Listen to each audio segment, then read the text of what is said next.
Imagine you want to build an empire, right? You'd probably, you'd ask for a spreadsheet or like a business plan. Yeah, totally. A step-by-step manual. Exactly. You insert your effort here and you extract your money there.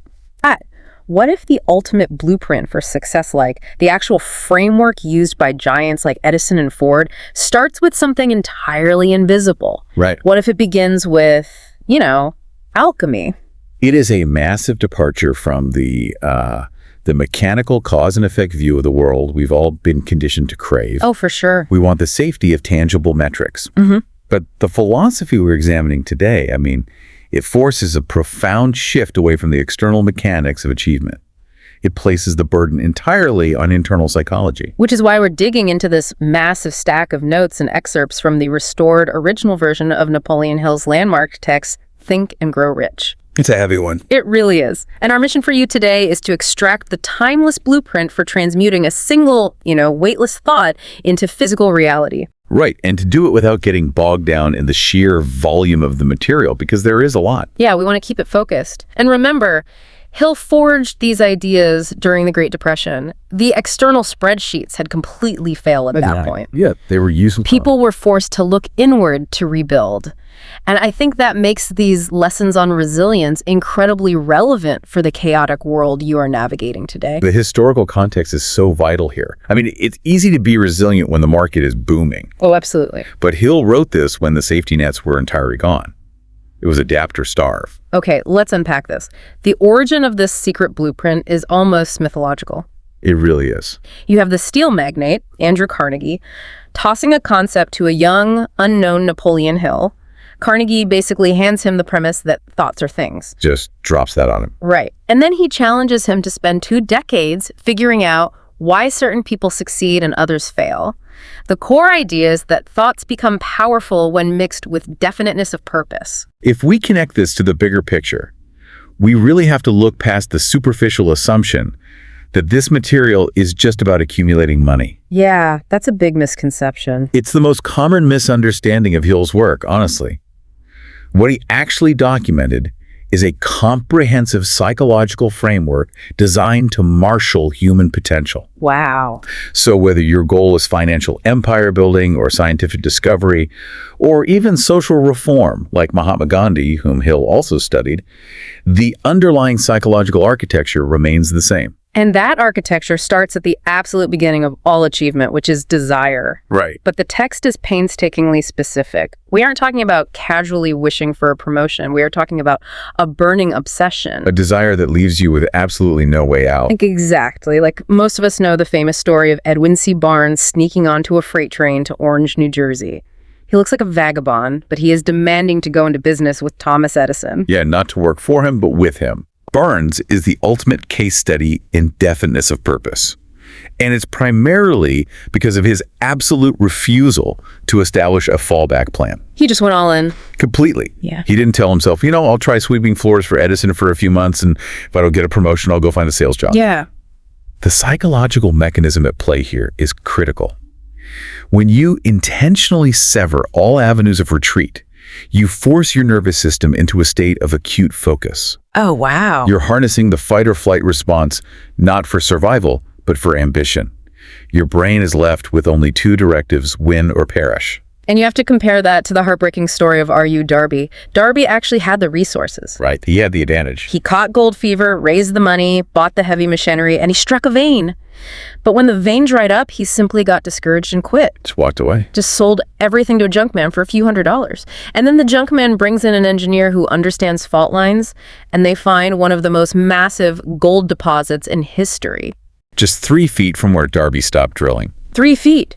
Darby had the machinery, but he lacked the obsession. The contrast becomes even sharper when you look at the story of the sharecropper's daughter. Oh, I love this one. It's intense. You have a child walking into an old mill to collect 50 cents from a notoriously angry, deeply intimidating landowner. Yeah, scary guy. He screams at her. He physically threatens her with a barrel stave.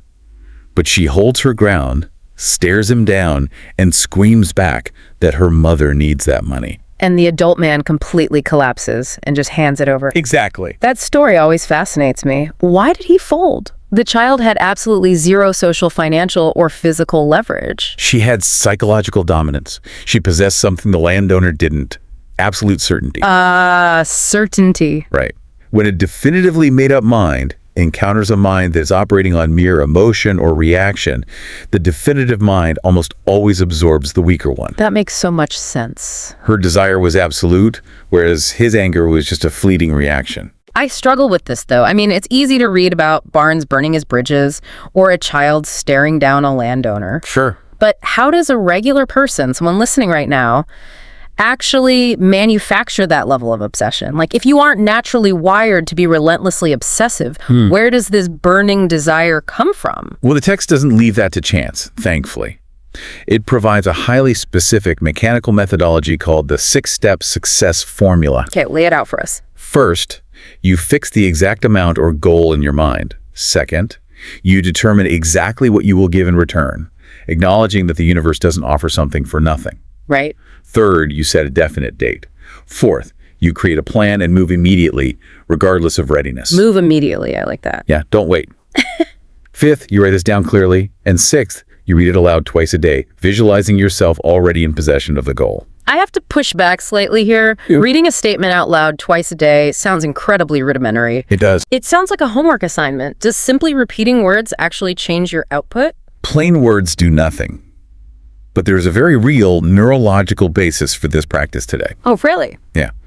When you read a hyperspecific goal twice a day, you are manually programming your reticular activating system, or RAS. RAS, okay. This is a network of neurons in the brainstem that acts as a filter for the gigabytes of sensory data you encounter every day. Got it. By constantly feeding your brain this exact target, you train your RAS to scan your environment for resources, conversations, and opportunities that align with that goal. That's incredible. You are structurally shifting your brain out of failure consciousness and forcing it to recognize the tools for success that were previously filtered out as background noise. So we've established that this intense desire and faith can rewire your brain's filtering system. But Carnegie and Edison weren't just sitting in empty rooms successfully manifesting steel and light bulbs. No, they definitely were not. They had to actually execute. How do we sustain the internal psychology needed for that execution? The text leans heavily into faith and autosuggestion, essentially hacking the subconscious mind. The conventional analogy is to treat the subconscious like a fertile garden, where weeds will grow if you don't plant deliberate seeds. Right, I've heard that one. But a more accurate, modern equivalent is to think of your subconscious mind as a machine learning algorithm. Oh, that's a great way to look at it. Your social media feed doesn't judge whether a video is beneficial or harmful. It simply feeds you more of whatever you spend your time dwelling on. Wow, yeah. The subconscious works exactly the same way. If you dwell on failure, the algorithm serves you more failure-oriented thoughts. And Hill provides incredibly extreme examples of this algorithm at work. He documents the story of his own son, Blair, who was born without external ears. A very tough situation. The medical consensus was lifelong deafness and muteness. But Hill refused that reality. He relentlessly used autosuggestion, feeding his son a narrative that his disability was actually a unique advantage. He convinced the boy he was destined for something special. Eventually, that deep-seated belief drove the boy to test experimental devices until he found a bone conduction hearing aid that worked. And that led to a massive career helping the deaf. Exactly. Conversely, you have Joseph Grant, a bank official who embezzled money and lost it. He checked into a hotel and just repeated the thought, "I cannot stand the disgrace," until the mental loop literally killed him. Mental suicide. The physiological outcomes are radically different, but the underlying mechanism, the algorithmic repetition, is identical in both cases. Here's where it gets really interesting because, well, isn't this just fake it till you make it? That sounds like it, yeah. Hill literally admits he was telling his son white lies. In today's terms, we'd call that toxic positivity or even delusion. Where is the line between productive autosuggestion and completely ignoring reality? What's fascinating here is that the line between reality and imagination is surprisingly thin when it comes to the nervous system. You are quite literally tricking your mind, but with a profound physiological purpose. The subconscious does not distinguish between an external physical reality and a vividly imagined internal state. Okay. The key differentiator between toxic positivity and autosuggestion is emotion. Toxic positivity is hollow. It's repeating, I'm fine when you aren't. Yeah, we've all done that. Right. Yeah. Autosuggestion, as Hill defines it, requires mixing the thought with deep, resonant, emotion like faith or love. So the emotion is like the encryption key that actually gets the message into the subconscious. Precisely. Yeah. Without emotion, the conscious mind's critical faculties block the thought. That makes sense. When you emotionalize the desire, you bypass the critic. You open a direct line to what the text calls infinite intelligence. Wait, infinite intelligence, that sounds incredibly mystical. Are we talking about a deity here, or is Hill describing something more psychological? Hill uses the term broadly, but strip away the mysticism and look at the mechanics. In modern terms, he is describing a state of profound, frictionless flow. Oh, flow state. Exactly. It's accessing the collective unconscious, or tapping into a level of cognitive pattern recognition that sits far below your conscious awareness. Right. It's when you stop forcing solutions and your brain suddenly connects disparate dots to hand you the answer. But again, internal epiphanies don't build physical bridges. You need blueprints. You need tools. Yes, you do. Which brings us to a critical pivot in the text, and that's the redefinition of specialized knowledge. Most of us know the famous story of Henry Ford humiliating the lawyers on the witness stand when they sued him for being an ignorant pacifist. Ford's response during that trial is a masterclass in redefining intelligence. It really is. The opposing lawyers are grilling him with historical trivia, trying to prove he's uneducated. Well, And Ford finally snaps, points at them, and says he has a row of push buttons on his desk. If he needs the answer to their foolish questions, he pushes a button, and an expert provides it. He demands to know why he should clutter his mind with general knowledge when he can summon the people who hold the answers. What strikes me is that Ford was essentially describing a 1920s version of a search engine or an AI assistant. he was completely ahead of his time. The word educate comes from the Latin educo, meaning to draw out or to develop from within. Oh, I didn't know that. Yeah, an educated person isn't a hard drive storing random facts. In an age of infinite information, rote memorization is a dead skill. So true. Ford understood that the true premium is on the ability to organize and direct knowledge toward a definite end. General knowledge is just a pile of lumber and some loose tools. It's totally useless on its own. Right. It requires an architect to build the house, and Hill identifies that architect as the imagination. Look at the enchanted kettle story. A great example. Asa Candler, a young drug clerk, takes his entire life savings of $500 to buy an old copper kettle, a wooden paddle, and a piece of paper with a secret formula from a country doctor. Right. The doctor had the specialized knowledge, the formula. But Candler added the imagination. He organized that knowledge and built the global Coca-Cola empire. It's crucial to understand how Candler's mind was operating here. The text draws a sharp line between synthetic imagination and creative imagination. Okay, break that down for us. Synthetic imagination doesn't invent anything out of thin air. It merely takes existing concepts, ideas, or formulas, like the doctor's recipe, and rearranges them into new combinations. Got it. Creative imagination, on the other hand, is where those flashes of infinite intelligence or direct inspiration occur. So Candler was using synthetic imagination to scale an existing product. Exactly. Just like Dr. Frank Gonzalez used it to build an institution. Gonzalez wanted to reform education, but needed $1 million. He didn't just sit in a room wishing. No, he didn't. He preached a sermon outlining exactly what he would do with the money. He organized his specialized knowledge into a vivid plan. Right. Philip D. Armour, the meatpacking magnate, was in the audience. He walked up after the sermon and handed him the $1 million to found the Armour Institute of Technology. Both Candler and Gonzalez recognized a hard truth. Specialized knowledge is cheap and abundant. You can find it at a public library or by hiring a consultant. Yeah, anyone can get it. The rare, highly compensated skill is the imagination required to structure that knowledge into an actionable plan. And if you lack the technical expertise yourself, Hill insists you must form a mastermind alliance. Let's look at the mechanics of that. A mastermind alliance sounds like, I don't know, just another term for a networking group or a corporate board. Is there a distinction? A profound distinction, actually. A networking group is a transactional exchange of favors. Okay. A mastermind, as defined by the source material, is cognitive synergy.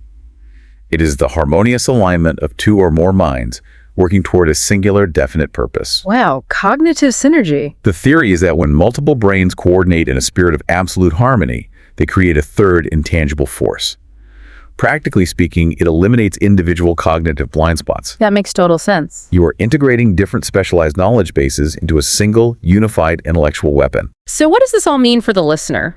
We've covered the internal alchemy desire, faith, subconscious hacking, and the tools of imagination and specialized knowledge. We've covered a lot of ground. We have. But how does this translate to the modern professional who isn't trying to build a global steel trust, but is just trying to accelerate their career right now? This is where we enter the phase of organized planning, where abstract psychology hits the pavement, and it applies directly to the modern job market. Okay.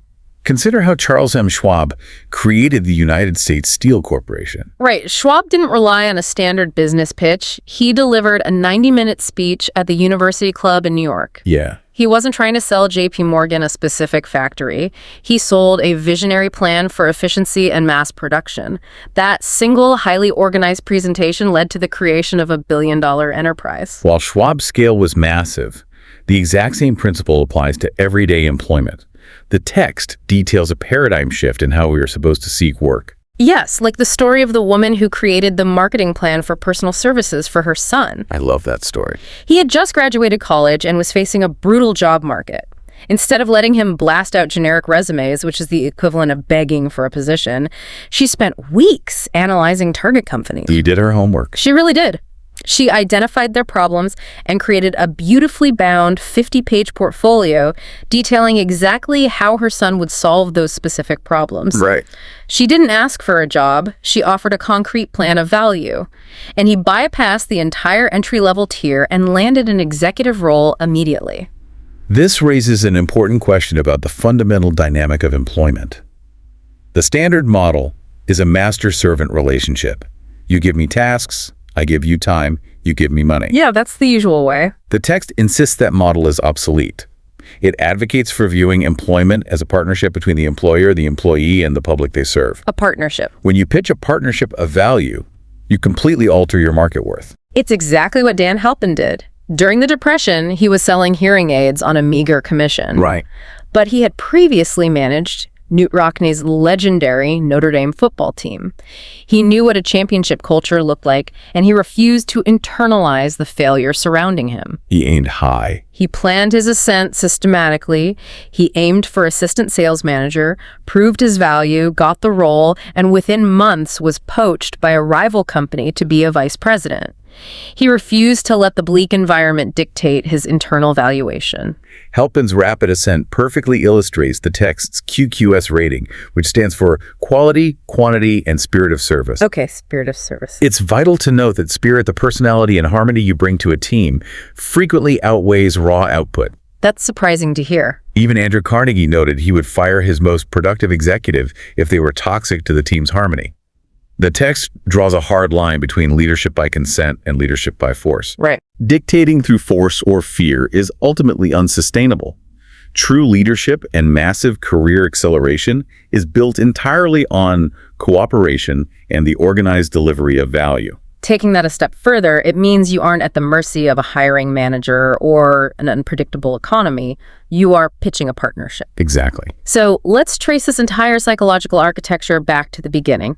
We start by cultivating a burning, obsessive desire, burning the boats so retreat isn't an option. Right. We install that desire into the reticular activating system using absolute faith and autosuggestion, treating our subconscious like an algorithm that needs precise programming. We gather specialized knowledge. Yes, not by memorizing trivia, but by using our imagination and mastermind alliances to organize facts into actionable blueprints. You've got it. Finally, we execute that blueprint through perfect organized planning and a spirit of service. You are the master of your fate because you are the architect of your dominating thoughts. As we conclude, I want to leave you with a final, slightly unsettling concept to explore on your own. I'm ready. We've established that your subconscious mind is an algorithm that ruthlessly acts upon whatever data it is repeatedly fed. Yeah.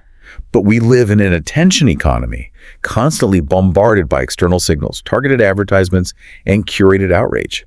If you aren't deliberately planting your own seeds, the environment is planting them for you. Wow, that's heavy. So ask yourself, whose desires are you actually manifesting right now? Are you executing a meticulously chosen blueprint, or are you just fulfilling the agenda of the media you consume? What mental weeds are currently flourishing in the algorithm of your mind without your conscious permission? That is a brilliant and necessary provocation. Taking aggressive inventory of your own thoughts is the only way to ensure you are the one holding the pen.